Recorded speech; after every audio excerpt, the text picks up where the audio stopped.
Praise the lord. ప్రభునందు మిక్కిలి ప్రియమైన సీయోను ప్రార్థన మందిర బిడ్డలందరికీ, అలానే లైవ్ కార్యక్రమంలో వాక్యాన్ని వినాలని ఆసక్తి కలిగి చూస్తున్నటువంటి బిడ్డలందరికీ కూడా ప్రభునామంలో వందనాలు తెలియజేస్తున్నాను. దేవునికి మహిమ ప్రభావాలు కలుగునుగాక. పిల్లరా, మనం ప్రకటన గ్రంథముల నుంచి ధ్యానాలు కొనసాగిస్తూ ఉన్నాం. నిన్నటి దినాన్న 12వ అధ్యాయంలో ముగింపు వరకు మనం ధ్యానం చేసుకున్నాం. ఆ ముగింపులో చూసిన మాట ఏమిటంటే, అందుచేత ఆ ఘటసర్పము ఆగ్రహము తెచ్చుకొని దేవుని ఆజ్ఞలు గైకొనుచు యేసును గూర్చి సాక్ష్యమిచ్చుచు ఉన్నవారైన ఆమె సంతానంలో శేషించిన వారితో యుద్ధము చేయుటకై బయలు వెడలి సముద్ర తీరమున నిలిచెను అని మనం నిన్న ముగించుకున్నాం. ఈ దినాన్న 13వ అధ్యాయంలో మన ధ్యానాన్ని కొనసాగిస్తూ ఉన్నాం.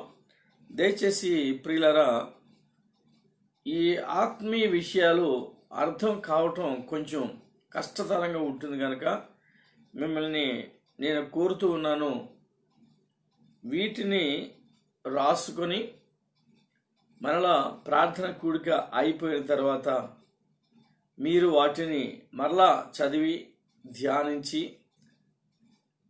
అర్థం చేసుకోవాలని మనం చేస్తా ఉన్నాను.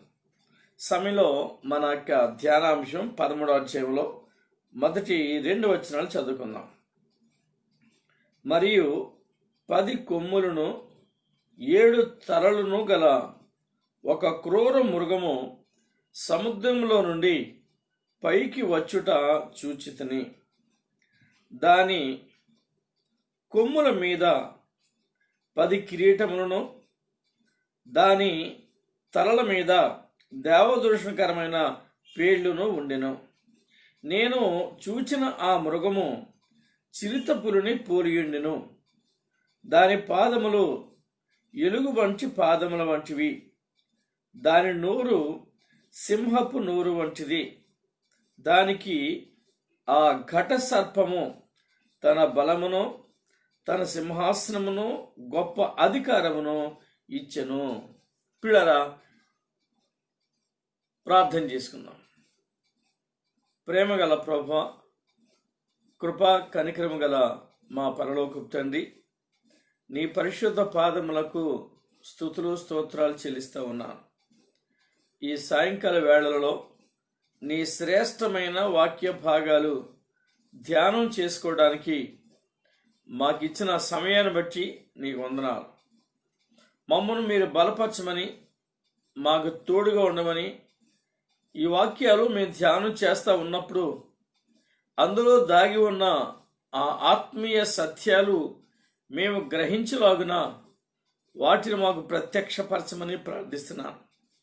అలానే అందులో దాగి ఉన్న ఆత్మీయ మర్మములను కూడా మాకు వివరించమని, తద్వారా మా జీవితంలో నీ ఆత్మీయతను మేము గమనించేవారుగా మీ కృప దయచేయమని ప్రార్థిస్తున్నాను. మీ సన్నిధిలో మమ్మల్ని ఉంచండి, మీ రెక్కల చాటున భద్రపరచండి.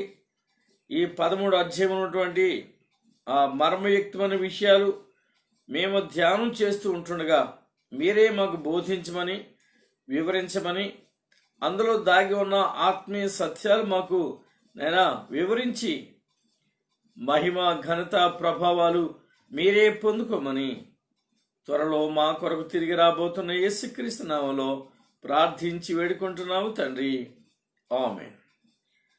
పిల్లరా, గమనించండి.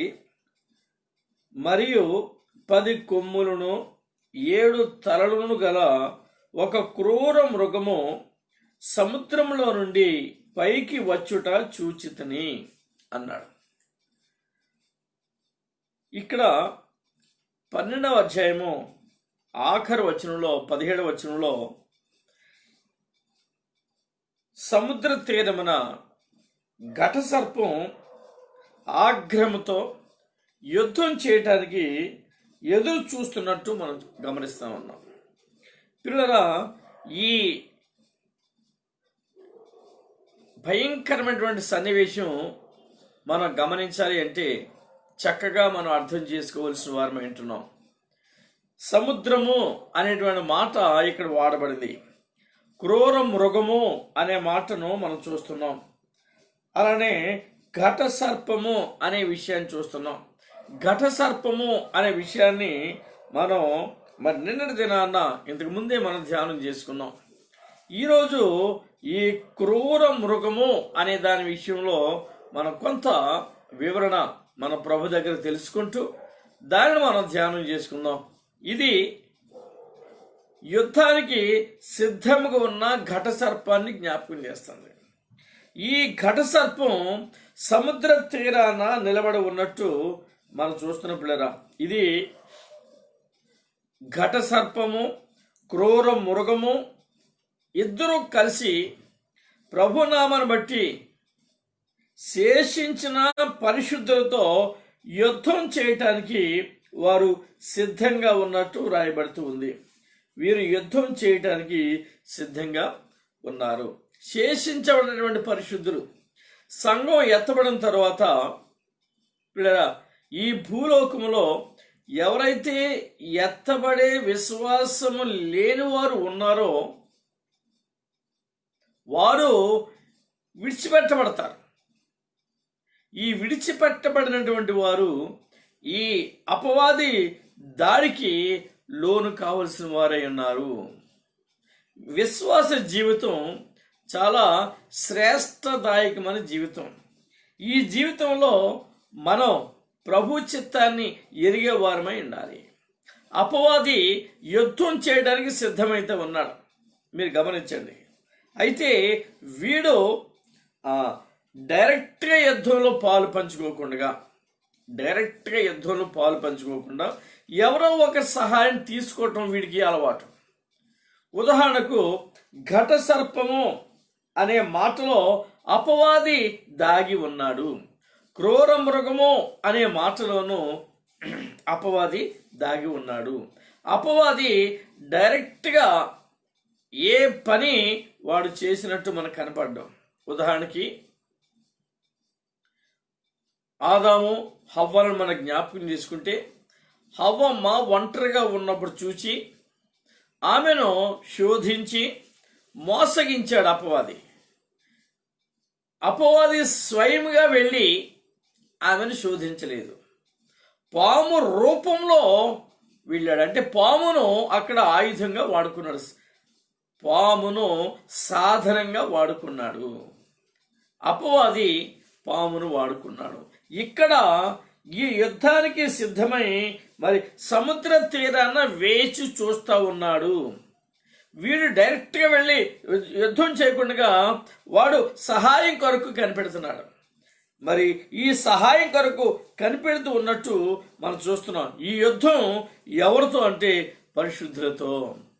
ఈ భయంకరమైనటువంటి పరిస్థితిలో ఈ యుద్ధాన్ని మనం గమనించగలుగుతున్నాం. పిల్లలు చూడండి, ఇక్కడ ఎవరిని వాడుకోబోతున్నాడు? క్రూర మృగము అనేటువంటి క్యారెక్టర్ కలిగినటువంటి వ్యక్తిని వాడుకోబోతున్నాడు. ఇక్కడ ఇద్దరి కలయికలో యుద్ధం జరుగుతుంది. ఆ ఇద్దరు నిజానికి నిజమైన మృగము కాదు, నిజమైనటువంటి ఆ ఘట సర్పము కాదు. ఇది అలంకార రూపముగా చెప్పబడుతున్న విషయాలు. ఈ అలంకార రూపంగా చెప్పబడుతున్న విషయాల్లో వీడు ఎవరో ఒకరి సహాయంతో యుద్ధం చేయటం వీడికి అలవాటు కాదుగా, మనం వాడి యుక్తిలో పడిపోకుండా మనం చూసాం. ఆదికాండంలో 3వ అధ్యాయంలో వాడు భూజంతువులు అన్నిటిలోనూ యుక్తి కలిగిన వాడు. ఆ యుక్తిలో మనం పడిపోకుండా ప్రభు మీద ఆధారపడి మనం ఆయన చిత్తానికి అనుగుణంగా మనం జీవించాలి. ఇక్కడ మనం గమనిద్దాం, వీళ్ళు వార్ బేస్ ఎక్కడ ఏర్పరచుకున్నట్టు కనపడుతుందంటే మనకి సముద్ర తీరాన్ని ఎంచుకున్నట్టు కనపడుతుంది. సముద్ర తీరం అంటే నిజమైన సముద్ర తీరమే కాదు, ఇది అలంకార రూపముగా వాడబడినటువంటి సముద్ర తీరం.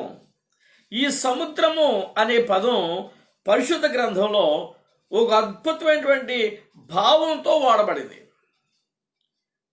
ఈ యొక్క సముద్రము అనే పదం ఒక అద్భుతమైనటువంటి ఆ ఆ భాషలో లేక భావంతో ప్రభు దీన్ని వాడాడు.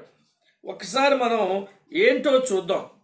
యెషయా గ్రంథంలో చూడరా 57వ అధ్యాయంలో, యెషయా గ్రంథం 57వ అధ్యాయము 21 వచనం మనం చూస్తే చక్కగా వ్రాయబడింది. భక్తిహీనులు కదులుచున్న సముద్రము వంటి వారు, అది నిమ్మలింపనేరదు. దాని జలములో బురదను మైలను పైకి వేయును. దుష్టులకు నెమ్మది ఉండదని నా దేవుడు సెలవిచ్చుచున్నాడు. గమనించండి, భక్తిహీనులు కదులుచున్న సముద్రము వంటి వారు. ఇక్కడ మనం చూస్తున్న ఈ సముద్రం భక్తిహీనులు. గమనించండి, ఈ భక్తిహీనుల నుంచి ఒక క్రూరత్వము కలిగినటువంటి స్వభావం కలిగినటువంటి క్రూర మృగము లాంటి వాడు బయటికి వస్తాడు. ఈ క్రూర మృగము లాంటి వాడు బయటికి వస్తాడు అనే విషయాన్ని మనకి దేవుడు బోధిస్తున్నాడు. వాడు క్రూరులో నుండి వస్తున్నవాడు, అంటే భక్తిహీనతలోను దుర్మార్గతలోను నివసించే వారిలో నుండి వీడు ఒక నియంతగా బయటికి వస్తున్నాడు. ఈ నియంత మహాభయంకరమైన క్రూరాతి క్రూరమైన కార్యాలు చేసేవాడిగా ఉంటాడు.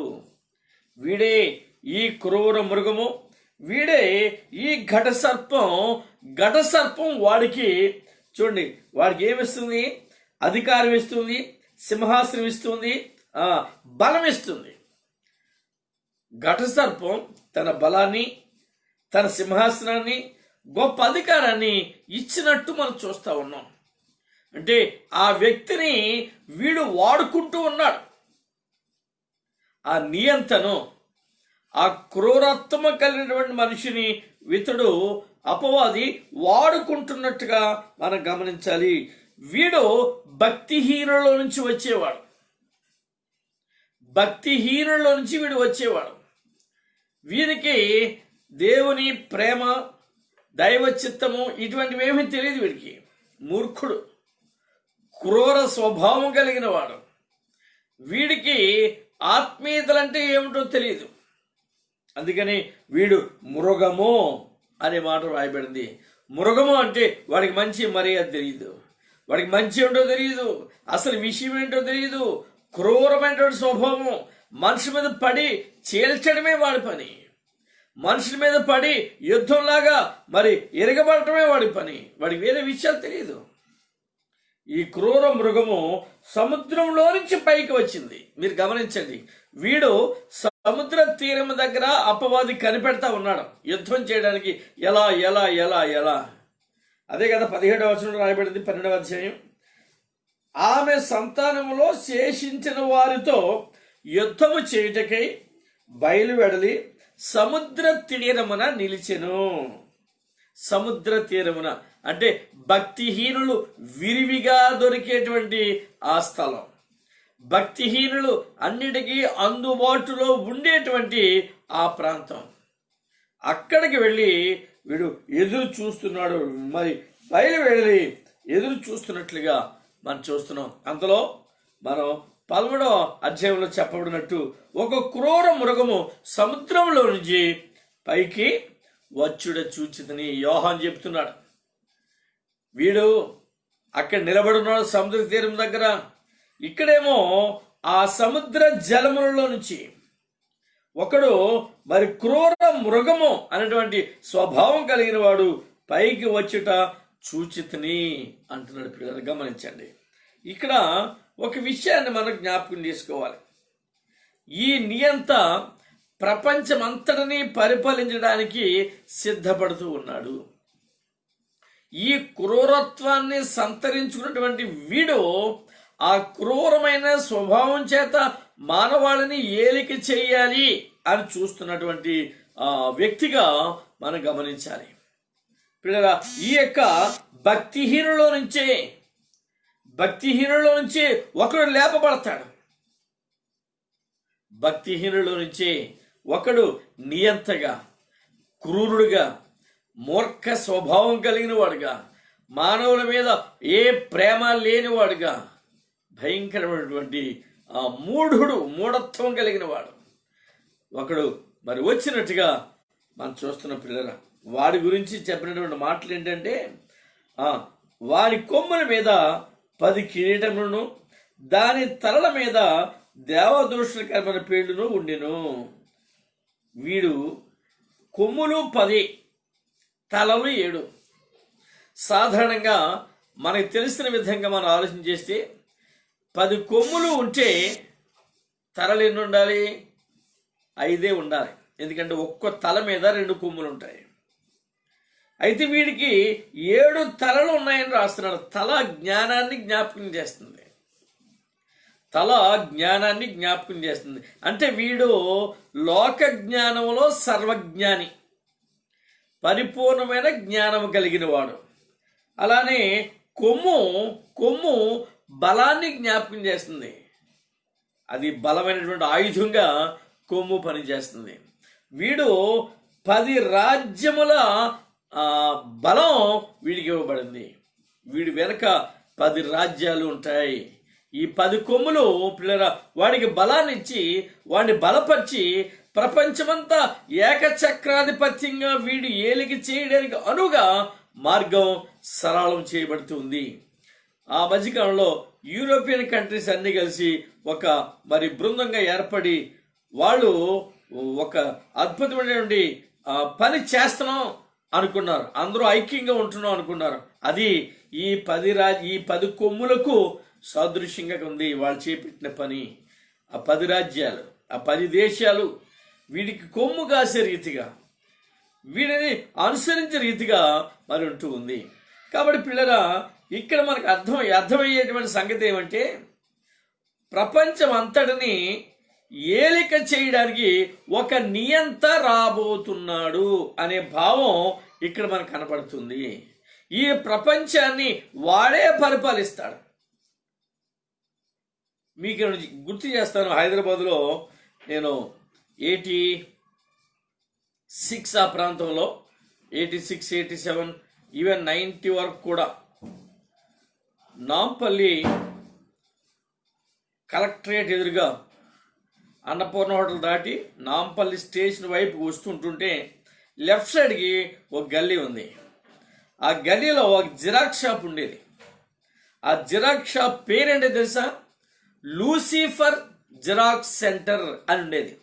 ఎవరైనా ఆ రోజుల్లో ఆ ప్రాంతాల్లో ఒకవేళ గమనించినటువంటి వారు ఉండుంటే వాళ్ళకి జ్ఞాపకం వస్తుంది. లూసిఫర్ జిరాక్స్ సెంటర్ ఈ పేరు సాధారణంగా ఎవరు పెట్టుకోరు, ఎక్కడ కనపడాలని ఎక్కడ చూడాల. అంటే అపవాది మనకు తెలియకుండానే వాడు మానవ ప్రపంచంలోనికి, మానవాళిలోనికి, వాళ్ళ జీవన విధానంలోనికి వాడు ఏదో రీతిగా చొచ్చుకుని వస్తూనే ఉన్నాడు. ఈ మధ్యకాలంలో 666 నెంబర్ మీద చాలా వెహికల్స్ మనం చూస్తున్నాం. చాలా అప్పట్లో అరుదుగా 1, 2 కనపడుతూ ఉండే, ఇప్పుడు చాలా ఎక్కువగా ఆ నెంబర్ మీద మనం వాహనాలను చూస్తూ ఉన్నాం. పిల్లరా ఇది కొంచెం ఈ మానవాళిలోనికి వాడి యొక్క కల్చర్ ఇంజెక్ట్ చేస్తున్నట్టుగా మనం గమనించాలి. వీడు ప్రపంచాన్ని ఐక్యపరచి, ఈ దేశాలన్నిటినీ ఐక్యపరిచి ఒకే వ్యక్తి పరిపాలన క్రిందకు ఈ ప్రపంచం వస్తుంది అనేటువంటి ఆ భావం ఇక్కడ 13వ అధ్యాయంలో మనం చూస్తున్నాం. పిల్లరా దానికి అనుగుణంగానే వానికి మార్గం సరళము చేసే క్రమంలోనే గ్లోబలైజేషన్ అనేటువంటి పదం మన పివి నరసింహారావు గారు ప్రైమ్ మినిస్టర్గా ఉన్న దినాల్లో గ్లోబలైజేషన్ అనేటువంటి ఈ ఫైనాన్షియల్ సిస్టమ్ ఒకటి తీసుకురావడం జరిగింది. ఎక్కడ వస్తువు ఉత్పత్తి జరిగినా ప్రపంచంలో ఎక్కడైనా వాళ్ళు వ్యాపారం చేసి వాటిని అమ్ముకోవచ్చు. ప్రపంచీకరణ అని పేరు పెట్టారు. ఇలానా ఒక దేశం ఇంకొక దేశంలో అమ్మకాలు ఉత్పత్తులు చేసుకుంటూ అలా మరి ఈ ప్రపంచీకరణ అనే దాన్ని చాలా విస్తృతంగా జరిగించారు. ఈ మధ్యకాలంలో గత 5-6 సంవత్సరాలుగా ఇది మరీ ఎక్కువైంది. అందుకని విదేశీ వస్తువులు ఇండియాలో వాడటం నిషేధం అనేటువంటి దినాల్లో స్మగ్లింగ్ అనేటువంటి వ్యాపారం చాలా జరిగేది. అలా విదేశీ వస్తువులు ఇండియాకి రావాలి వాడుకోవడానికి అంటే స్మగుల్డ్ గూడ్స్ అనేటువంటి పేరు పెట్టారు వాటికి. స్మగ్లింగ్ ద్వారా వస్తూ ఉండి సముద్రాల్లో ఓడల మీద వాటి మీద అలా అలా రకరకాలుగా వస్తువులు చేరుతూ ఉండి. కాబట్టి పిల్లరా, ఈ గ్లోబలైజేషన్ అనే పేరు మీద ఎప్పుడైతే ఏ దేశంలో ఉన్న వస్తువైనా ఏ దేశంలో అమ్ముకోవచ్చు అని ఒక ఆర్డర్స్ ఇచ్చుకుని వీళ్ళు ఒక అగ్రిమెంట్ చేసుకుని ఈ సిస్టాన్ని ఇంట్రడ్యూస్ చేశారో అప్పటి నుంచి స్మగ్లింగ్ అనేది తగ్గింది. ఆ ఆస్పెక్ట్ ఎలక్ట్రానిక్ గూడ్స్ అలాంటి విషయాల్లో. ఇప్పుడు ప్రపంచ నలుమూలల ఏ దేశ వస్తువైనా దొరుకుతుంది. ఆ క్రమంలోనే ఇప్పుడు దాని పర్యవసానం ఎలా ఉంటుందో, అలాంటి గ్లోబలైజేషన్ వల్ల ఏదైనా కాని పని జరిగితే నష్టం ఎలా ఉంటుందో, దాని తీవ్రత మానవాళి మీద, ప్రపంచ జనాభా మీద, ప్రపంచం మీద ఎలా ఉంటుందో ఈ కరోనా వైరస్ మనకి తెలియపరిచింది.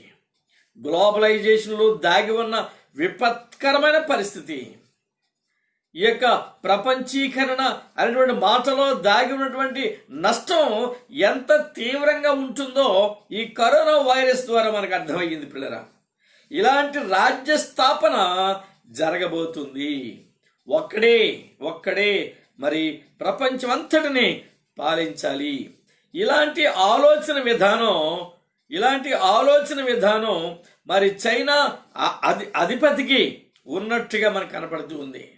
ప్రపంచాన్ని ఏ రకంగానైనా సరే ఏకచక్రాధిపత్యంగా పాలించాలి అటువంటి ఆ దుర్బుద్ధి అక్కడ మనకు కనపడుతూ ఉంది. పిల్లల ఏది ఏమైనా ఇప్పుడు చైనా ప్రపంచాన్ని అతలాకుతలం కావడానికి కారణం అని మనం వింటున్నాం. అది నిజమెంత మనకు తెలియదు, కానీ ఆ చైనా యొక్క చిహ్నం డ్రాగన్. అవునా ఏమండి? డ్రాగన్. ఆ డ్రాగనే ఇక్కడ మనకు కనపడుతున్న డ్రాగన్. ఇది ప్రపంచాన్ని అనేక రకాలుగా ఇబ్బందికి గురి చేసేటువంటి క్రమంలో అది ఒకటి ప్రధాన పాత్ర పోషిస్తుంది అని మనకు అర్థమవుతుంది. ఎందుకంటే 16వ అధ్యాయంలో మనకి హర్మగెద్దోను యుద్ధం అని జరగబోతుంది. ఆ యుద్ధాన్ని చాలామంది థర్డ్ వరల్డ్ వార్ అంటారు. అది ఏదైనా కారణం యుద్ధం అయితే జరుగుతుంది. ఆ క్రమంలో ప్రపంచం అంతా 2 భాగాలుగా విడిపోతాయి.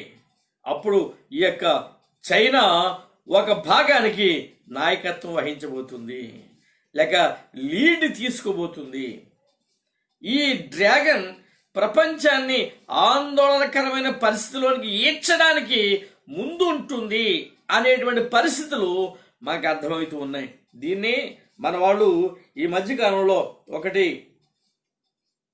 వన్ వరల్డ్ ఆర్డర్ అనే పేరు మీద మొదలుపెట్టారు ప్రయత్నాలు.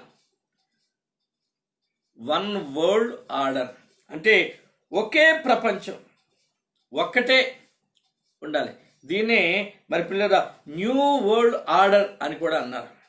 ఇది ఒక ప్రత్యేకమైన నూతనత్వాన్ని మానవుల్లో కలిగింప చేయడానికి ఓ ప్రణాళికను రూపుదిద్దుకుంటున్నట్టుగా, ప్రణాళికను సిద్ధం చేస్తున్నట్లుగా మనం గమనించాలి. అందులోనే ఈ ఏర్పాట్లు చేసే ప్రయత్నాలలోనే ఎవరు ముందుంటారా అనేది ఎవరు బయటపడకుండా ఇంటర్నల్గా లోపల కొన్ని ఆలోచనలు వారు పెట్టుకొని ఈ కార్యక్రమాన్ని మొదలుపెట్టారు.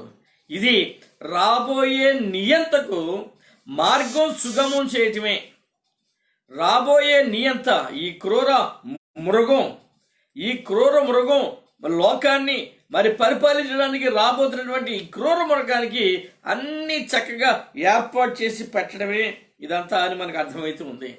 అందుకనే ఈ న్యూ వరల్డ్ ఆర్డర్ని కానీ ఏర్పాటు చేసి ప్రపంచమంతా ఐక్యంగా ఉందాము, ఒకే అధికారం కింద వద్దాము, ఒకే నాయకుడు స్వాధీనంలో ఉందాము అనేటువంటి నిర్ణయానికి ప్రపంచ అగ్రదేశాలు కానీ వస్తే ఎంత భయంకరమైన పరిస్థితి ఉంటుందంటే వీళ్ళు తీసుకున్న ఈ నిర్ణయాన్ని బట్టి, వీళ్ళు చేస్తున్న ఈ కార్యాన్ని బట్టి వీళ్ళందరినీ ఐక్యం చేసి వాడి చేతులు పెట్టాలి. అందుకని ఇప్పుడు మనం గమనిస్తున్నాం, వన్ వరల్డ్ గవర్నమెంట్ అనేటువంటి స్లోగన్ ఆల్రెడీ బయలుదేరింది. అలానే వన్ వరల్డ్ రిలిజియన్ అనేటువంటిది కూడా మరి బయలుదేరింది. ప్రపంచం అంతా ఒకే ప్రభుత్వం ఉండాలి, ఒకే విశ్వాసము, ఒకే మతం ఉండాలి, లేక ఒకే కరెన్సీ, ఆర్థిక వ్యవస్థ కూడా ఒకటే ఉండాలి అనేటువంటిది వన్ వరల్డ్ కరెన్సీ. అలానే పిల్లరా మరి ఒకే లీడర్ ఉండాలి, వన్ వరల్డ్ లీడర్. దీనికి ప్రణాళిక సిద్ధమైన రకరకాలుగా ఇది చూసుకొస్తూ ఉంది. దీన్ని మనం అంటున్నాం పిల్లరా, మరి జార్జ్ బుష్ గారు అమెరికా ప్రెసిడెంట్గా ఉన్నప్పుడు ఈ ప్రపోజల్ని మరి ఆయన చాలా బలపరిచి వన్ వరల్డ్ ఆర్డర్ని తేవాలి అని చాలా అనుకున్నాడు. ఈ లోక రాజ్యములన్నీ ఒకే రాజ్యం కింద మార్చాలి అనేది వాళ్ళ యొక్క ఆలోచన. కానీ పిల్లరా, ఈ లోక రాజ్యములన్నీ ఒకే రాజు స్వాధీనంలోనికి రావాలి అనేది నిజమే. అయితే దానికి అపవాది ప్రయత్నం చేస్తున్నాడు. నిజానికి మీరు గమనించండి, ఈ ప్రార్థన గ్రంథంలోనే ఈ దేవుని యొక్క రాజ్యము, దేవుని యొక్క ఈ ప్రభావము అంతా ఐక్యపరచబడబోతున్నట్టుగా మనం చూస్తున్నాం. మనం చూడండి 11వ అధ్యాయంలో ఈ ధ్యానం మనకు సాగిస్తున్నప్పుడు ఒక చక్కటి మాట వ్రాయబడింది. ఏంటంటే పరలోకంలో గొప్ప శబ్దం పుట్టింది. 7వ దూత బూర ఊదినప్పుడు 11వ అధ్యాయము 15వ వచనం చూస్తే ఆ మాట వ్రాయబడింది. 7వ దూత బూర ఊదినప్పుడు పరలోకంలో గొప్ప శబ్దములు పుట్టెను. అదే 8వ అధ్యాయంలో మీరు చూస్తారు, ఆయన 7వ ముద్రను విప్పినప్పుడు పరలోకమందు ఇంచుమించు అరగంట సేపు నిశ్శబ్దముగా ఉండెను. 7వ ముద్ర విప్పినప్పుడు నిశ్శబ్దం, 7వ బోర ఊదినప్పుడు ఆ శబ్దాలు ఏంటి అని మనం అనుకుంటే, 7వ ముద్ర విప్పినప్పుడు భూమి మీదకి రాబోతున్న శ్రమను ఆ దూతలు గమనించి ఆ శ్రమ తీవ్రతను బట్టి అయ్యో అని వాళ్ళు ఆ మాటలు మీకు శ్రమ మానవాళికి అని వ్యక్తపరిచే క్రమంలో అక్కడ వారు సైలెంట్ అయినట్టు. ప్రభు ఆ శ్రమను చూసి ఆయన ఎవరెవరికి ఏ పని అప్పగించాలో వాటి విషయంలో కొంచెం మరి ఆగినట్టుగా, ఆ వేదన భరించలేక ఆగినట్టుగా మనం చూస్తుంటాం. ఏదేమని పిల్లరా, ఇక్కడ ఆ శబ్దాలు ఎందుకు పుట్టినాయి అంటే, నేను చెప్పే మాట, ఈ లోక రాజ్యము మన ప్రభు రాజ్యమును, ఆయన క్రీస్తు రాజ్యమును ఆయన వీళ్ళు ఈ నియంత, ఈ అంత్యక్రీస్తు ప్రపంచమంతటిని ఏకచక్రాధిపత్యం వహించి పరిపాలించాలి అని వాడు ప్రయత్నం చేస్తున్నాడు. కానీ నిజానికి యేసయ్యే ఈ రాజ్యంలో అన్నిటినీ ఐక్యపరిచి రాజ్య పాలన చేయబోతున్నాడు. 1000 ఏండ్ల పరిపాలన, ఆ తదుపరి మరి ఏర్పాట్లు ఇవన్నీ ఆయన స్వాధీనంలోనే ఉన్నాయి. ఆయనే మరి జరిగించేవాడుగా ఉన్నాడు. కానీ ఇక్కడ మనం చూస్తున్న 13వ అధ్యాయంలో, ఈ 13వ అధ్యాయంలో మనకు కనిపించేది క్రూర మృగం. వీడి ఆలోచనలు క్రూరంగానే ఉంటాయి, వీడి చూపులు క్రూరమే, వీడి పనులు క్రూరమే. మానవాళికి మరి సంతోష సమాధానం ఉండవు, మానవాళిలో అంతా భయంకరమైన పరిస్థితులు నెలకొంటాయి. అందువల్ల మీరు గమనించండి, ఎప్పుడైతే ప్రపంచమంతా ఒకటే ఆర్థిక వ్యవస్థ ఉండాలి అనేటువంటి ఆలోచన కలిగి ఉందో, దానికి అనుగుణంగానే కార్యక్రమాలు మొదలైనవి కూడా. ఎలా అంటే పిల్లరా, ఇంతకుముందు మనం ఏదైనా ఒక వస్తువు కొనాలి అంటే మన డబ్బులు పట్టుకెళ్ళి కొనేవాళ్ళం. ఎవరికన్నా అప్పు తీర్చాలి అంటే స్వయంగా డబ్బులు తీసుకెళ్ళి ఇచ్చేవాళ్ళం. అంటే కరెన్సీ మూమెంట్ ఉండేది. Currency movement. ఇప్పుడు కరెన్సీ మూమెంట్ లేదు. ఎప్పుడైతే ఈ యొక్క మరి ఆర్థిక వ్యవస్థ డిజిటల్ కరెన్సీ అనేటువంటి పేరు మీద మూవ్ అవుతూ ఉందో అప్పుడు ఫిజికల్ కరెన్సీ మనకి అందుబాటులో ఉండదు. ఇప్పుడు చూడండి, ఎందుకు ఆన్లైన్ పేమెంట్స్ అంటున్నారు, ఆన్లైన్ విత్డ్రాల్స్ అంటున్నారు, ఏటీఎం విత్డ్రాల్స్ అంటున్నారు, డెబిట్ కార్డు క్రెడిట్ కార్డు అంటున్నారు. ఇట్లా మీరు గమనించండి. నో క్యాష్లెస్ ట్రాన్సాక్షన్స్ అంటున్నారు, క్యాష్లెస్ మెడికల్ ట్రీట్మెంట్ అంటున్నారు. రకరకాల విషయాలు మీరు గమనించండి. ఎప్పుడైతే క్యాష్లెస్ ట్రాన్సాక్షన్స్ జరుగుతున్నావో దాన్ని డిజిటల్ యాక్టివిటీస్, డిజిటల్ కరెన్సీ మూమెంట్లోకి వస్తూ ఉంది. అలానే పిల్లరా, ఈ యొక్క ఈ ఆన్లైన్ పేమెంట్స్ అనేవి కూడా విపరీతంగా పెరుగుతున్నాయి. ఆన్లైన్ పేమెంట్స్, క్యాష్ మూమెంట్స్ లేవు. If any payment exceeds 2 lakhs అది ఆన్లైన్లో చేయాలి. కాబట్టి పిల్లగా ఈ అపవాదికి నియంతకు ప్రపంచమంతటినీ స్వాధీనంలో ఉంచుకొని పరిపాలించే వానికి అన్ని వీళ్ళు ఏర్పాటు చేసేసి వాడి చేతికి అప్పగిస్తారు. అందుకనే మీరు గమనించండి, గూగుల్ పే, ఫోన్పే ఇవన్నీ ఏంటివి? వాటిలో మార్గాలే, వాటిలో ఇవన్నీ ప్రయత్నాలే. మీరు ఇంకొక మాట గమనించండి, RFID అని ఇంకోటి మనకు వస్తూ ఉంది, మైక్రోచిప్. మీ అందరికి తెలుసు దీని విషయం. మధ్యలో చాలా మంది మనకి యూట్యూబ్లో పెట్టి చాలా వివరంగా వాటి విషయం చెప్తున్నారు. రేడియో ఫ్రీక్వెన్సీ ఐడెంటిఫికేషన్, ఈ ఐడెంటిఫికేషన్ గుర్తు అదే 666కి దారి తీస్తుంది అని ఈ 13వ అధ్యాయంలోనే ఆఖరు వచనాల్లో ఈ 666 అనేటువంటి మాట వ్రాయబడింది. మన ఈ అధ్యాయంలోనే ఆ 666 గురించి తెలుసుకోబోతూ ఉన్నాం. ఏది మన పిల్లరా, ఇక్కడ మనకి ఈ రేడియో ఫ్రీక్వెన్సీ ఐడెంటిఫికేషన్ అనేటువంటి ఈ మైక్రోచిప్ ద్వారా మనలోనికి దాన్ని మనలోని దాన్ని మరి చొప్పింపబోతున్నారు. ఇప్పుడు ఎందుకు ఈ మధ్యలో మనం కూడా మాట కూడా విన్నాం, ఈ కరోనా వైరస్ ఎవరెవరిలో ఉందో తెలుసుకోవాలంటే ఈ RFID అనేటువంటి సిస్టమ్ ద్వారానే, ఈ చిప్ ద్వారానే సాధ్యమైతే ఉంది అని ఒక ఆలోచనకు వచ్చారు. అంతేకాదు పిల్లరా, ఇప్పుడు మనం నెట్ని 4G టెక్నాలజీతో వాడుతున్నాం, కానీ ఆల్రెడీ 5G టెక్నాలజీ ఇంట్రడ్యూస్ చేయబోతూ ఉన్నారు. దానికి సంబంధించినటువంటి అన్ని ఏర్పాట్లు జరిగిపోయి అని వింటూ ఉన్నాం. ఈ 5G టెక్నాలజీ ఇంప్లిమెంట్ అయితే రోబోస్ ఫీల్డ్లోకి వస్తాయి. నీకు నువ్వు పని చేసుకునే అవసరం, అన్నం కూడా అవే తినిపిస్తాయి నీకు కావాలంటే. ఇప్పుడు హోటల్స్లో అక్కడక్కడ సర్వ్ చేస్తున్నాయి, మీరు గమనిస్తున్నారో లేదో రోబోస్. ఈ టెక్నాలజీ అపవాదికి చాలా తేలికైపోతుంది వాడు చేయవలసిన పని. మన బ్యాంక్ అకౌంట్స్ అన్నీ బ్లాక్ చేయాలంటే చిన్న పని, నెట్ ద్వారా ఇవన్నీ మార్గాలు ఏర్పరిచి వాడి చేతిలో పెట్టడానికి ఈ ప్రయత్నాలు అనేవి జరుగుతున్నాయి. కాబట్టి వన్ వరల్డ్ రిలీజియన్ అనేది ఈ మధ్య యాక్టివేట్ అయ్యింది. వన్ వరల్డ్ రిలీజియన్ అనేటువంటి కాన్ఫరెన్స్ 2019 అనే పేరుతో UAEలో ఒక కాన్ఫరెన్స్ జరిగింది. దానికి మన పోపు గారు అటెండ్ అయ్యి అదే మన ఫ్రాన్సిస్ గారు అటెండ్ అయ్యి అక్కడ ఇమాములతో కలిసి వన్ వరల్డ్ రిలీజియన్ అనే కావనెంట్ ఒప్పందం మీద సంతకాలు జరిగినాయి. అలానే మీరు గమనించండి, అందరూ సమానమే, అన్ని మతాలు సమానమే అనేటువంటి ఆ స్లోగన్స్ కూడా విపరీతంగా పెరిగిపోయినాయి.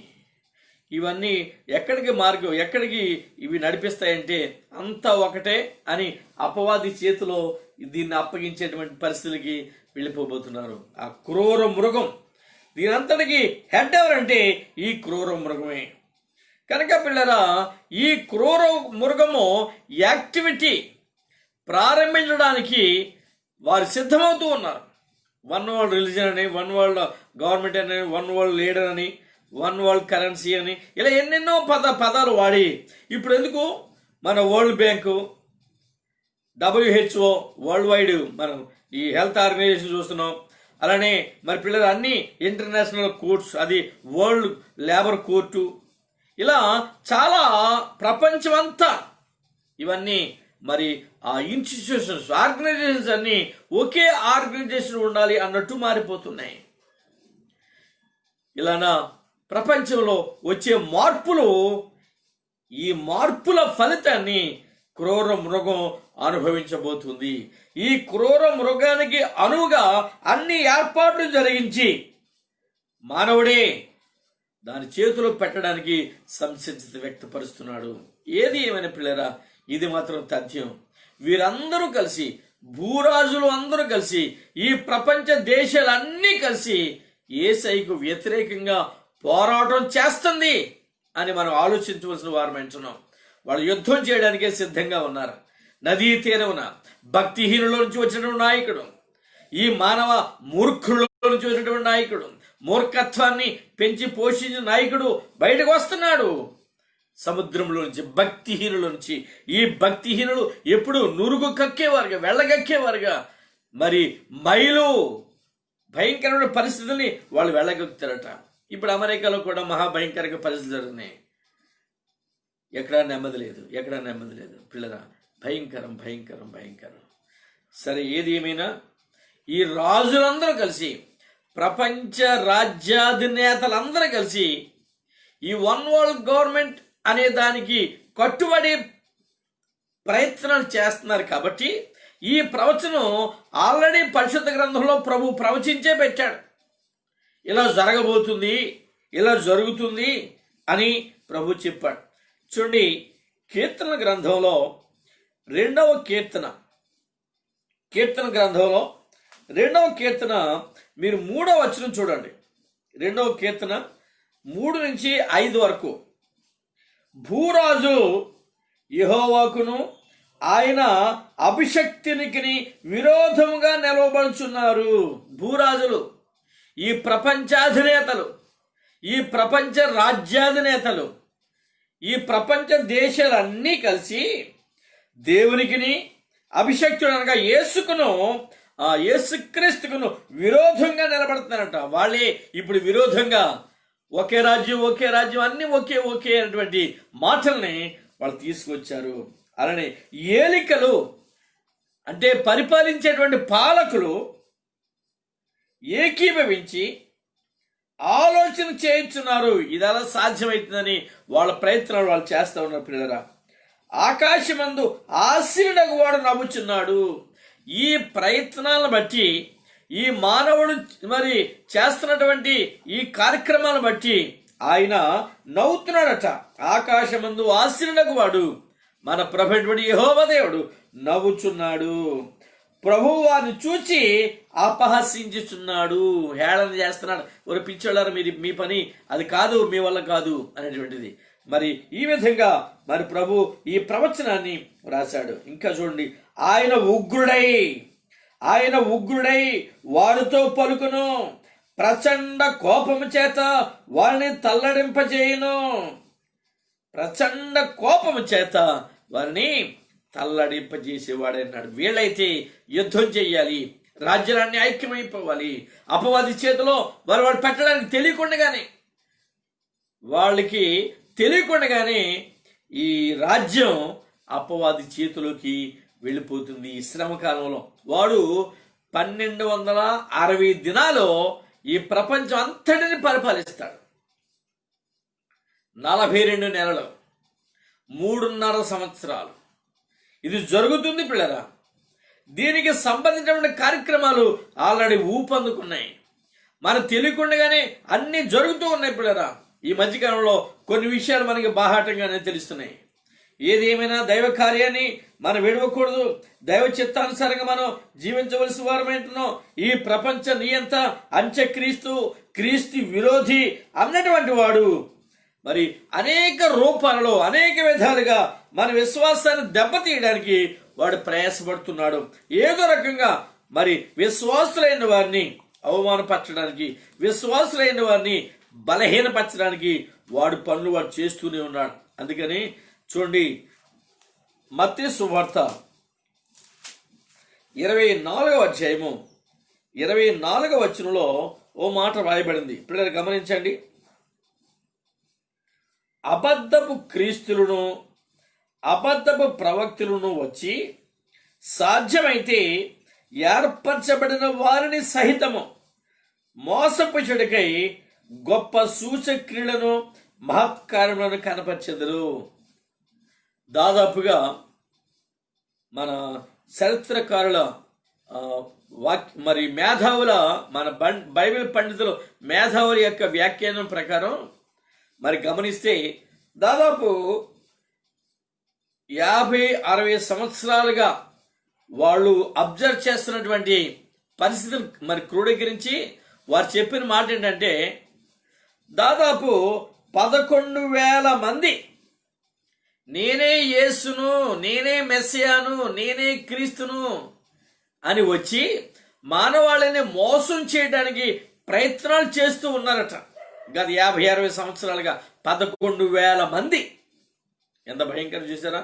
ఈ మాట మరి ప్రియులు డాన్ ఈ స్టాంటన్ అని మన సికింద్రాబాద్లో మరణాథ అనే సంస్థను నెలకొల్పి చాలా సంవత్సరాలు రెండవ రాకడ అంశాల మీదనే బోధించాడు ఆయన, స్టాంటన్ గారు. ఆయన చెప్పాడు, పిల్లలు మీరు గమనించండి, ఇలానా అపవాది ఎన్నో రకాలుగా మానవాడిని వేధించడానికి ప్రయాసపడుతూ ఉన్నా మనమైతే అపవాదిని ఓడించాలి. మన విశ్వాసం నుంచి మనం తొలగిపోకూడదు. దేవుని యొక్క ప్రేమ నుంచి మనం తొలగిపోకూడదు. దైవాత్మని కలిగిన బిడలంగా మన విశ్వాస జీవితాన్ని మరి విడిచిపెట్టకుండా మనం ప్రయాణించవలసిన వారు వింటాం. అందుకని పిల్లరా యోహాను రాసిన మొదటి పత్రిక 2వ అధ్యాయము 18వ వచనం కానీ మీరు చూస్తే ఇక్కడ అంటాడు, చిన్న పిల్లలారా ఇది కడవరి గడియ, క్రీస్తు విరోధి వచ్చునని వింటిరి కదా, క్రీస్తు విరోధి వచ్చునని వింటిరి కదా, ఇప్పుడును అనేకులైన క్రీస్తు విరోధులు బయలుదేరి ఉన్నారు. ఇది కడవరి గడియ అని దీని చేత తెలుసుకొనుచున్నాము. ఇది కడవరి గడియ. విశ్వాస జీవితం కలిగిన వారిని కలవరపెట్టే కలవరి గడియ. పిల్లరా, మన విశ్వాసాన్ని మరి పాడు చేయడానికి ప్రయత్నాలు జరిగేటువంటి ఈ కడవరి గడియ కనుక మన జాగ్రత్తగా ప్రభు ప్రేమ ఎరిగిన వారమండి, దైవ చిత్తాన్ని కలిగిన వారమండి, ఆయన ఆత్మతో నింపబడిన వారమండి, ప్రభునామాన్ని ఘనపరిచే క్రమంలో మన అపవాదిని ఎదిరించి వాడిని మరి ఓడించడానికి ప్రయాసపడవలసిన వారమేంటున్నాం. అలానే పిల్లరా 4వ అధ్యాయంలో ఇదే పత్రిక మొదటి పత్రిక యోహాను 4వ అధ్యాయము 2-3 వచనాలు చూస్తే ఇక్కడ మాట్లాడబడింది, యేసుక్రీస్తు శరీరధారి వచ్చనని ఏ ఆత్మ ఒప్పుకొనునో అది దేవుని సంబంధమైనది కాదు. మీరు జాగ్రత్త గమనించండి. ఏ ఆత్మ ఒప్పుకొనునో అది దేవుని సంబంధమైనది. యేసుక్రీస్తు శరీరధారి అయి వచ్చెనని ఏ ఆత్మ ఒప్పుకొనునో అది దేవుని సంబంధమైనది. ఏ ఆత్మ యేసును ఒప్పుకొనదో అది దేవుని సంబంధమైనది కాదు. దీనిని బట్టి దేవుని ఆత్మను మీరెరుగుదురు. క్రీస్తు విరోధి ఆత్మ వచ్చునని మీరు వినున సంగతి ఇదే. ఇదివరకే అది లోకములో ఉన్నది. క్రీస్తు విరోధి లోకంలో పనిచేస్తున్నాడు. క్రీస్తు విరోధి లోకంలో పనిచేస్తూ మనల్ని దేవునికి దూరపరచాలని, మనలో ఉన్నటువంటి విశ్వాస జీవితాన్ని దూరపరచాలని వాడు ప్రయాసపడుతున్నాడు. కనుక వీడి ప్రయాసలో మనం పడిపోకుండా, మన విశ్వాసాన్ని కోల్పోకుండా, దేవునిలో మనకున్నటువంటి ఆత్మీయతను మనం కలిగి ప్రయాణం చేయాలి. అందుకని పిల్లరా, ఈ ఆత్మీయ స్థితిని మన జ్ఞాపకం చేసుకోవాలి. ఈ క్రూర మృగాన్ని గురించి ప్రభు చెప్పిన మాటలు ఎంత అద్భుతంగా ఉన్నాయంటే, మొదటి వచనంలో 13వ అధ్యాయం ప్రకటన గ్రంథం 10 కొమ్ములను 7 తలలను గల ఒక క్రూర మృగము సముద్రంలో నుండి పైకి వచ్చుట చూచితిని. దాని కొమ్ముల మీద 10 కిరీటములను, దాని తలల మీద దేవదూషణకరమైన పేర్లను ఉండిను. నేను చూచిన ఆ మృగము, చూడండి పిల్లరా, యోహాను క్లారిటీ ఇస్తున్నాడు మనకి. నేను చూచిన ఆ మృగము చిరుతపులిని పోలియుండెను. దాని పోలిక చిరుతపులి పోలిక. దాని పాదములో ఎలుగుబంటి పాదములో, దాని నోరు సింహపు నోరు వంటిది. దానికి ఆ ఘట సర్పము తన బలమును, తన సింహాసనమును, గొప్ప అధికారమును ఇచ్చెను. పిల్లరా, ఈ యొక్క పోలిక, ఈ పోలిక దానియేలు గ్రంథంలో దానియేలు గారు మరి ఒక దర్శనాన్ని చూశాడు. ఆ దర్శనానికి దీనికి అది సరిపోతుంది, అది సరిపోతుంది. ఈ దర్శనంలో ఆయన చెప్పినటువంటి సంగతి ఏంటంటే సముద్రంలో నుంచి వచ్చాడు అనేటువంటి మాటను ఇక్కడ మనం గుర్తు చేసుకోవాలి.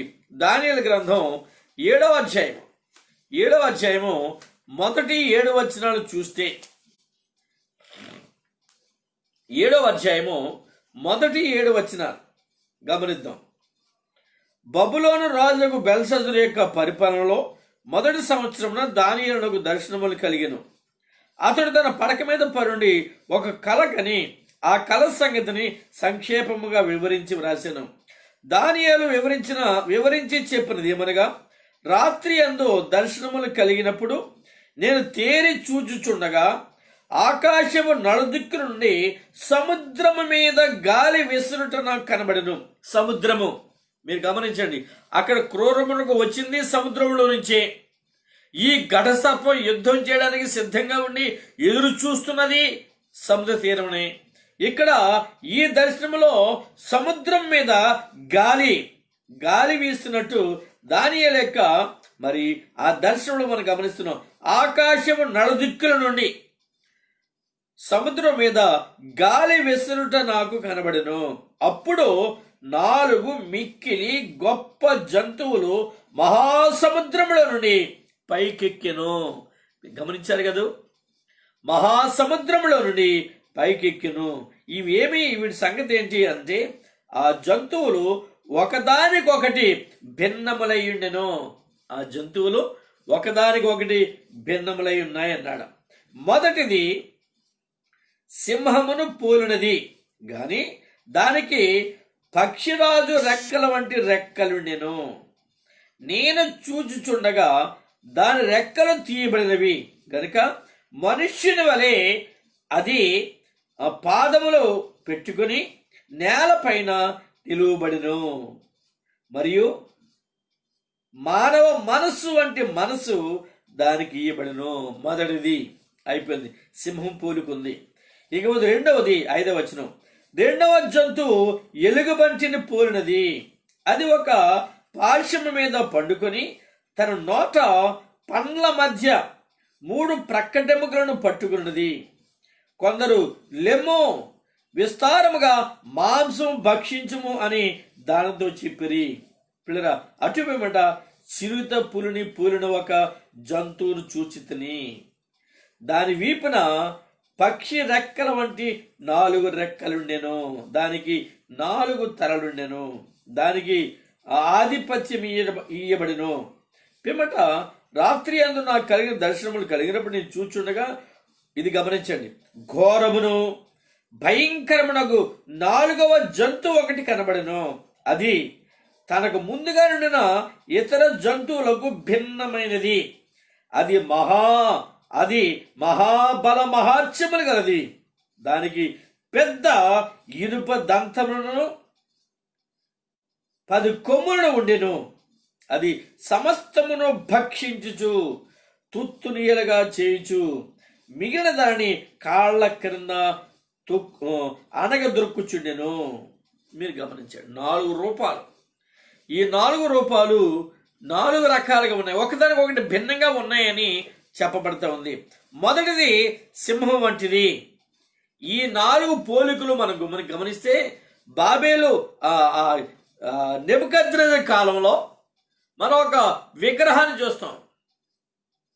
ఆ విగ్రహం ఇక్కడ మనకి దాని పోలిక మనకు కనపడుతుంది. ఏంటి పోలిక అంటే, మొదటిది సింహం వంటిది, ఇది బాబెల్ సామ్రాజ్యమని. రెండవది ఎలుగు వంటిదని, ఇది మాదీయ పారధిక దేశపు రాజ్యమని. మూడవది చిరుతపులి అని. అలానే పిల్లరా మరి నాలుగవది ఆ యొక్క మరి భయంకరమైనటువంటిది, క్రూరమైనటువంటిది అటువంటిది అని. ఇది ఒక మరి రోమా సామ్రాజ్యం అని. రకరకాల మరి భావాలు వీడికి చెప్పబడ్డాయి. ఏది ఏమైనా పిల్లరా, ఈ విగ్రహం ఆ పోలిక మానవాళి యొక్క స్వభావానికి సరిపోతుంది. ఈ స్వభావాన్ని మానవాళిలో ఈ రాజ్య పాలన ఇలా ఉంటుంది అని చెప్పడం మరి ఎంతైనా మనం మన విశ్వాసాన్ని కాపాడుకోవడానికి మనం సిద్ధం చేసుకొని ఆ రాజ్యములో ప్రవేశించడానికి ఆయత్తపడవలసిన వారమై ఉంటున్నాం. దీని మీద దానియేలు గ్రంథంలో ఆయన చూసినటువంటి దర్శనాలు కానీ, ప్రకటన గ్రంథంలో యోహాను చూసిన దర్శనాలు కానీ, ఇవేది ఏమైనా పిల్లరా, ఇది రాకడను కూర్చున్నటువంటి అంశాలు. మనం ప్రభు కొరకు సిద్ధపరచుకోవాల్సినటువంటి అంశాలు. ఆయన రాజ్యంలో ప్రవేశించడానికి మనం విశ్వాస వీరులుగా సిద్ధం చేసుకోవాల్సినటువంటి విషయాలు. దైవచిత్తమైతే ఈ 4 రాజ్యాల గురించి, ఈ 4 జీవుల గురించి, సింహం, ఎలుగుబంటి, చిరుతపులి, అలానే భయంకరమైనటువంటి క్రూర మృగము, వీటిని గురించి మనం మరి కొంచెం వివరంగా దైవచిత్తమైతే రేపు మనం ధ్యానం చేసుకుందాం. ఇంతవరకు నెబుకద్నెజరు యొక్క కలలో కనపడిన ఈ ప్రతిమ, ఈ విగ్రహం ఎంత భయంకరమైనదో, దాని పరిస్థితి ఏమిటో, దాని వివరణలో మనం కొంచెం లోతుగా చూడగలిగితే ఆ విగ్రహంలో 666 అనే భావం మనకు దొరుకుతుంది. ఏదేమని పిల్లరా, ఈ కడవ దినాల్లో మన విశ్వాసాన్ని మనం కోల్పోకుండా దేవునికి సమీపంగా ఆయన చిత్తానికి అనుగుణంగా మనం ఎదగాలి. అందుకే ప్రభు అంటాడు చూడండి, తెస్సలోనిక సంఘానికి రాసిన మరి రెండవ పత్రికలో 2వ అధ్యాయము మరి 3వ వచనం చూస్తే ఇక్కడ ప్రభు అంటాడు చాలా చక్కటి మాట. ఈ రాకడ సంబంధించి, ఈ క్రూర మృగానికి సంబంధించి ఒక మాట ఇక్కడ రాయబడింది. 3వ మరి వచనం, మొదట భ్రష్టత్వము సంభవించి నాశన పాత్రులకు పాప పురుషుడు బయలుపడితేనే గాని ఆ దినము రాదు. ఈ పాప పురుషుడు బయలుపరచబడబోతున్నాడు లోకంలో. మరి పాప పురుషుడు బయలుపడాలి. వాడే మరి ఆ యొక్క దేవుని చిత్తానికి వ్యతిరేకంగా పనిచేసే భ్రష్టత్వముతో నింపబడినటువంటి వాడు. ఈ భ్రష్టుడు బయటికి రావాలి. ఈ భ్రష్టుడు ప్రత్యక్షపరచబడాలి. కనుక మన జీవితాల్లో మరి దేవుని ఇష్ట ప్రకారంగా, ఆయన చిత్త ప్రకారంగా మనం జీవించాలి. అలానే పిల్లరా, తిమోతి పత్రిక, మొదటి పత్రిక 4వ అధ్యాయము 1వ వచనం 2వ వచనం మనం చూస్తే ఇందులో కొన్ని ఆత్మీయ సత్యాలు ఇక్కడ రాయబడ్డాయి.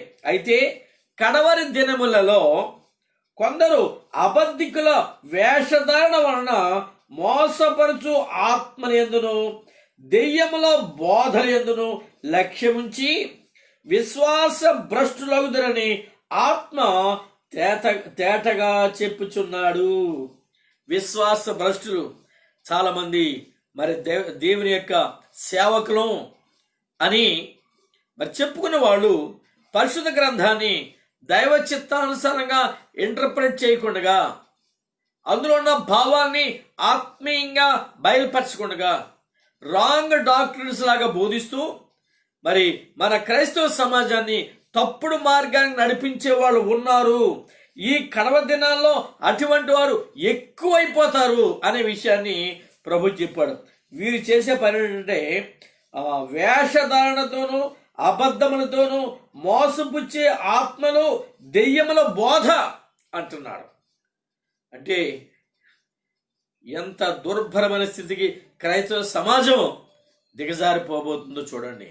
తప్పుడు బోధలు బోధించే బోధకులు ఎందరో ఉన్నారు, లోకంలోకి వచ్చేసారు. పిల్లరా, జాగ్రత్తగా మన దేవుని యొక్క వాక్యం మీద ఆధారపడి మరి దేవుని చిత్తాన్ని ఎరిగిన బిడ్డలంగా ఈ మోసపూరితమైనటువంటి ఆలోచన కలిగినటువంటి సేవకుల మాటలు వినకుండా దేవుని మీద ఆధారపడి దేవుని యొక్క చిత్తాన్ని ఎరిగిన బిడ్డలంగా మన ప్రభువుకి మరింత సమీపస్తులంగా మనం చేసుకుంటూ మన విశ్వాస జీవితాన్ని మనం కొనసాగించాలి.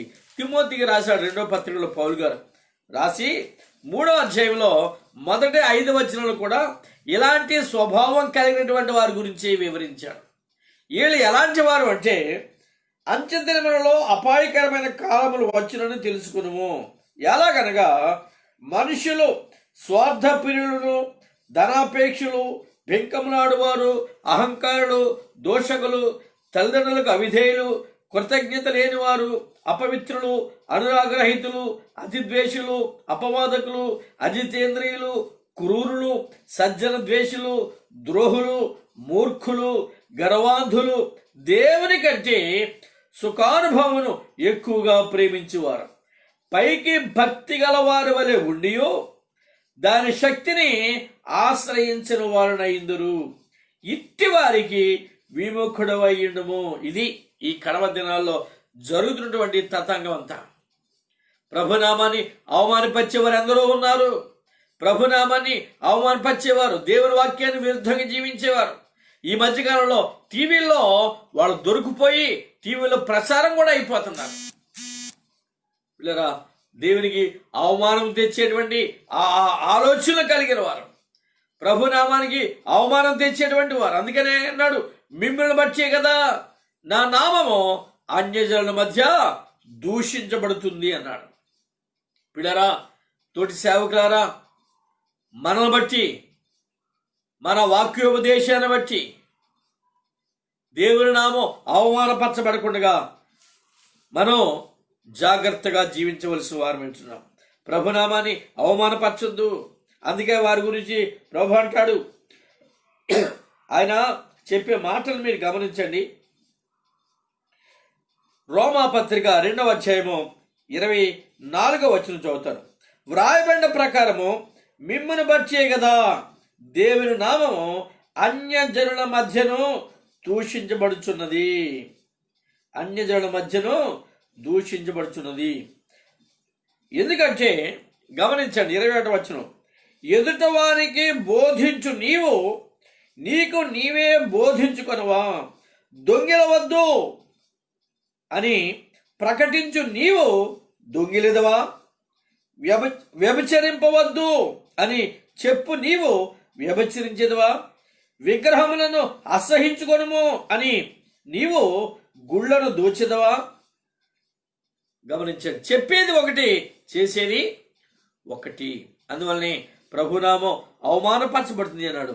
ఈ దుష్టత్వం నుంచి, ఈ భ్రష్టత్వం నుంచి మరి బయటికి రావాలి. క్రైస్తవ సమాజం ఈ భ్రష్టత్వం నుంచి బయటికి రావాలి. అందుకే ప్రభు అంటాడు, తెస్సలోని సంఘానికి రాసిన 2వ పత్రికలో 2వ అధ్యాయము 6-7 వచనాలు మనం చూస్తే, పిల్లలు గమనించండి, కాగా వాడు తన సొంత కాలమందు, గమనించండి, ఈ క్రూర మృగము, ఘట సర్పము అని పిలువబడే వీళ్ళు, వాడు తన సొంత కాలమందు బయలుపరచబడవలనని వారిని అడ్డగించినది ఏదో అది మీరెరుగుదురు. అది అడ్డగించేదే పరిశుద్ధాత్మ దేవుడు. ఎందుకంటే లోకం నాశనమైపోతుంది.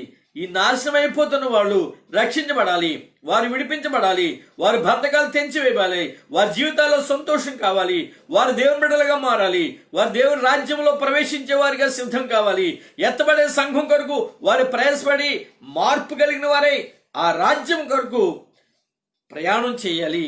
అందుకనే ప్రభు ఆ దుష్టుడు రాకుండా అడ్డగిస్తా ఉన్నాడు. వారిని అడ్డగించినది ఏదో అది మీరు ఎరుగుదురు. ధర్మ విరోధ సంబంధమైన మర్మము ఇప్పటికే క్రియ చేయుచున్నది గాని ఇదివరకు అడ్డగించుచున్నవాడు మధ్య నుంచి తీసేయబడ్డకే అడ్డగించును. ఇదివరకు అడ్డగించుచున్నవాడు మధ్య నుండి తీసివేయబడు వరకే. అంటే పెండ్లి కుమారుడు యేసుక్రీస్తు వచ్చి పెండ్లి కుమార్తె సంఘాన్ని తీసుకువెళ్ళిపోయేంత వరకే ఆ దుష్టుడిని పరిశుద్ధాత్మ దేవుడు అడ్డగిస్తూ ఉంటాడు. ఈ పరిశుద్ధాత్మ దేవుడు కూడా పెండ్లి సంఘంతో పాటు ఎత్తబడే వరకు అడ్డగిస్తూ ఆ ఎత్తబడుతున్నప్పుడు వాడిని విడిచిపెడతాడు. అప్పుడు వాడు భూమి మీదకి నెట్టివేయబడతాడు. ఈ భూమి మీద 7 సంవత్సరాల శ్రమకాలం ప్రారంభం కాబోతుంది. దానినే దానియేలు గ్రంథంలో కాలములు అర్ధకాలం అని చెప్పాడు. అదే 3.5 సంవత్సరాలు, దాన్ని 1260 దినాలు, దాన్నే 42 నెలలు అని అన్నారు. కనుక పిల్లరా, ఈ ఆత్మీయ స్థితిని మనం ఎరిగి ఈ 4 జీవులు లేక ఈ 4 రూపాలలో ప్రత్యక్షపరచబడబోతున్నటువంటి అపవాదిని దేవుడు ఓడించి ఆయన రాజ్యాన్ని స్థాపించడానికి ఆయన త్వరగా రాబోతున్నాడు.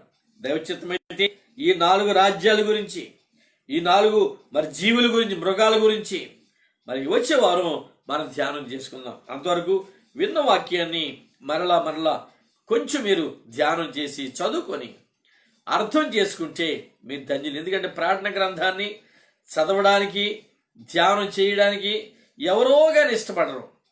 ఈ మృగాలు లాంటివి ఉన్నాయి, అన్ని శ్రమలు వస్తాయి, అన్ని వేదనలే ఉంటాయి, కాబట్టి మాకు ఇది వద్దు అనుకుంటారు.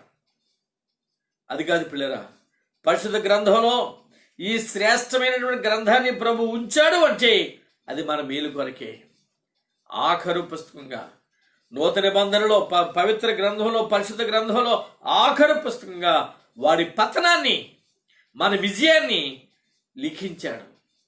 అలానే ఆదికాండములో పిల్లరా గమనించారా, మానవ జీవితంలో అవ్వమ్మ ఆదాములు చేసినటువంటి అవిధేయతను బట్టి అక్కడ వారు దేవునికి దూరం అయిపోయినా అపవాదిని ఏ రీతిగా ప్రభు శపించాడో, ఏ శిక్ష వాడికి విధించాడో, ఏదేదో తోటలో నుంచి ఎలా నెట్టివేశాడో అనే విషయాలు మొదటి గ్రంథంలో ఆదికాండంలో రాయబడ్డాయి.